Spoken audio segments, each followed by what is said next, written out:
Genshin is in a rough state to say the least, and with Wuthering Waves, Project Mugen and other games on the horizon, Genshin is going to need to make some big changes if it wants to stay relevant. In this video, I'm going to go through the biggest issues Genshin needs to fix and my ideas with how I think they should fix it. Problem 1.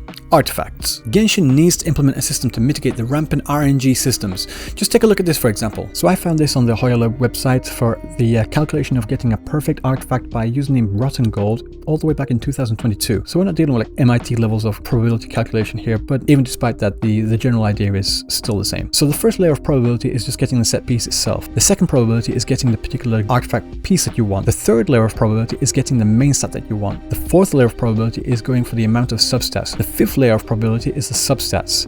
Now this is where it gets into the astronomical numbers. So ideally for Aika he wants crit damage, crit rate and attack percent and energy recharge. So the odds of getting the 4 substats with the highest number possible is 0.000576%. And then on top of that you got the sixth layer of probability, the upgrades. So 25% chance for each upgrade to go into the substat we wanted. Even then that's not entirely true because I know that some substats are actually weighted. Let's just assume that each substat has an equal chance of 25%, is 0.00000954%. So adding everything all together, the total, which is about 145,560,000,000,000 chance. Please go easy on us. They've got an amendment here for the substats and the subset roles. I'm not going to go into this, it'll take too long. Instead of the 145 trillion, it's actually more like 1 in 27.5 billion chance, which is a little bit better, I guess. My solution would be artifact fusion. And no, I don't mean the Strongbox. This is my idea. And I'm going to try and make this as favorable to Hoyoverse as possible. After you level up an artifact to level 20, it then becomes possible to fuse it with other level 20 artifacts. You choose the base artifact with the main stat that you want to modify and then select the other artifacts with the substats that you want to fuse and overwrite. Ideally, I would like to make this be any level 20 artifact and to keep levels after fusion, but like I said, I'm trying to make this as favorable to Hoyoverse as possible. So I'll add that the artifact has to be of the same set or even the same type, and after fusion, the artifact level resets to 0, after which you go through the leveling up RNG to determine which substats get upgraded and by how much. This would at least get past that astronomical 0.000576% chance of getting the 4 substats you want on the set and piece that you actually wanted on. I'm sure a lot of players might have problems with the solution as it doesn't mitigate the RNG aspect entirely, but like I said, I'm trying to think of a solution that Hoyoverse would be open to, as it would still require players to grind the dungeons for the artifacts and stats that they want. Problem 2. Past event quests and minigames. Make all the past event quests and minigames available all the time except for seasonal events like Lantern Rite. Okay, let's talk about the minigames first. Just keep them in the goddamn game. Is it so hard? Like I said, maybe not the Lantern Rite games, but keep stuff like the Rhythm games, Wind Trace, Theatre Mechanicus, Misty Dungeon, Hyakunin Ikki, Phase Trials, Divine Ingenuities, stuff like that. These games provide variety and more interaction between the users in co-op modes, PvP, and help the players to feel like they are actually a part of a community. As it stands, co-op is generally only for running domains and doing weekly bosses, but it usually takes longer for everyone to load into the domain than it actually takes to clear the damn domain, and the weekly bosses can only be done so many times for the rewards and no one is doing it for nothing, so co-op is practically dead in this game at the moment. Cycling through and then removing these minigames each patch with a fresh but unconvincing new coat of paint under the guise of new content is bull. And as for the quests, there's a lot of character lore in those quests that newer players would have missed out on if they weren't around the time the event happened. Like, I would have had no idea Albedo was a synthetic human unless I happened to be playing during the Shadows Amidst Snowstorms event. Why are you getting rid of this important character info but still insist on feeding us the pointless backstory of NPC number 342? The data for all these games and quests is still held on our devices, so if a game is going to take 100 gigabytes of space, at least make it worth it. On that note, problem 3. Game size. How the hell does this game take 100 gigabytes? They have about a dozen NPC models they cycle through with skins that can't take more than a few kilobytes each. The same goes for monsters and bosses. The mobile version is only 13 something gigabytes. Why is the desktop version 100 gigabytes? Is it really necessary to be so large? Let's look at another game to compare.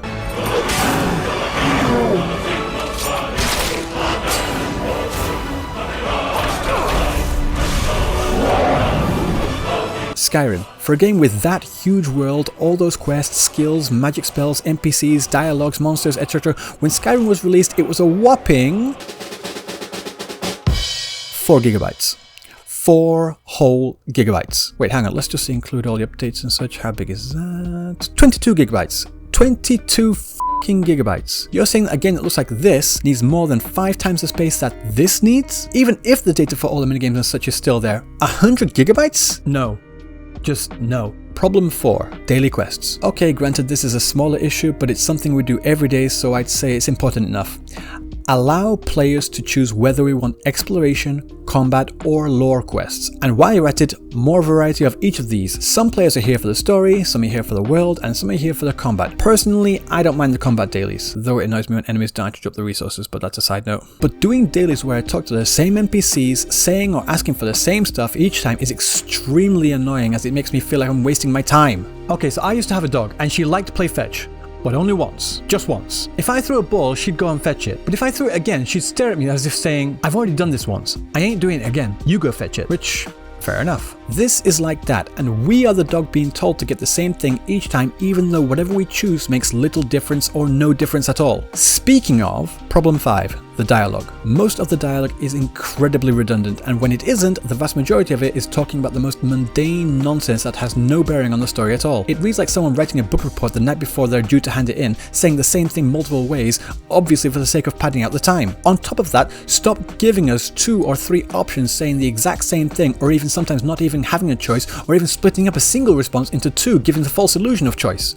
I don't like being patronized into thinking that whatever I choose actually has an impact on the story, and you trying to do so is insulting our intelligence, quite frankly. You obviously want to have these cutscenes be more along the lines of cinematics, and that's completely fine, so just cut the crap and have them play out like cinematics. And while you're at it, get an editor to make them more enjoyable to sit back and listen to at the very least. The amount of dead space when dialogue is put on auto is insane. Okay, here, watch these 2 sequences from the latest Lantern Rite and see the difference. Okay, are you buying some regional specialties to bring back to Fontaine? Well, yes. And... it seems you haven't heard yet. The theme of this year's Lantern Rite is kites. Oh, so that's why Paimon has seen so many floating in the sky. A kite? Are you buying some regional specialties to bring back to Fontaine? Well, yes. And... it seems you haven't heard yet. The theme of this year's Lantern Rite is kites. Oh, so that's why Paimon has seen so many floating in the sky.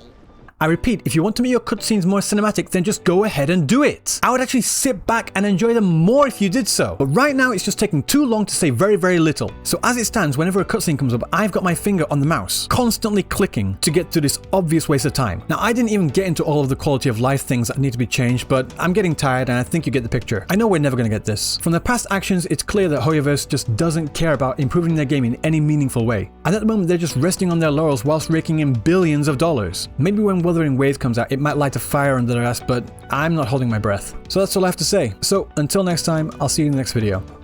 Peace.